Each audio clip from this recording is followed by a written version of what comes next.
लोग बुराइयां करते हैं तो हमें ऐसी बातों पर ध्यान नहीं देना चाहिए। जो लोग अच्छे काम करते हैं उन्हें लोगों की बुराई भी सुननी पड़ती है। ऐसी नकारात्मक बातों पर ध्यान नहीं देना चाहिए और अपने लक्ष्य की ओर बढ़ते रहना चाहिए।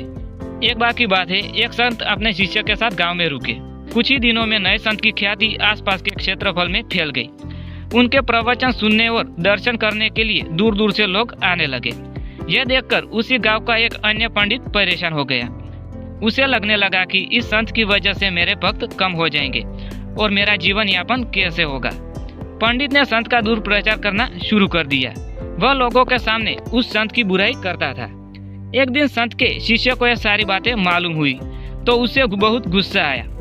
वह तुरंत ही अपने गुरु के पास पहुंच गया और पूरी बात बताई। संत ने शिष्य की सारी बात सुनी और कहा, उस बात को छोड़ो, इससे यह बात फैलना बंद नहीं होगी, इसीलिए उसकी बातों पर ध्यान नहीं देना चाहिए।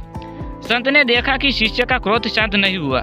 तब उन्होंने कहा कि जंगल का हाथी जब गांव में आता है तो उससे देखकर कुत्ते भौंकते हैं, लेकिन हाथी पर इसका कोई असर नहीं होता है। हाथी अपनी मस्ती में चलता रहता है। कुत्ते भौंकते भौंकते थक जाते हैं और वापस अपने इलाके की ओर भाग जाते हैं। हमें भी अपनी बुराई करने वालों के साथ ऐसे ही पेश आना होता है।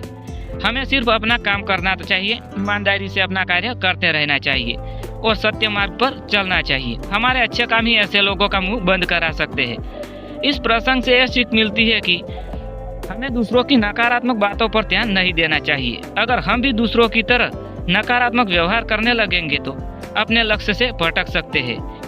इसीलिए ऐसी बातों पर ध्यान न दें और इससे बचें।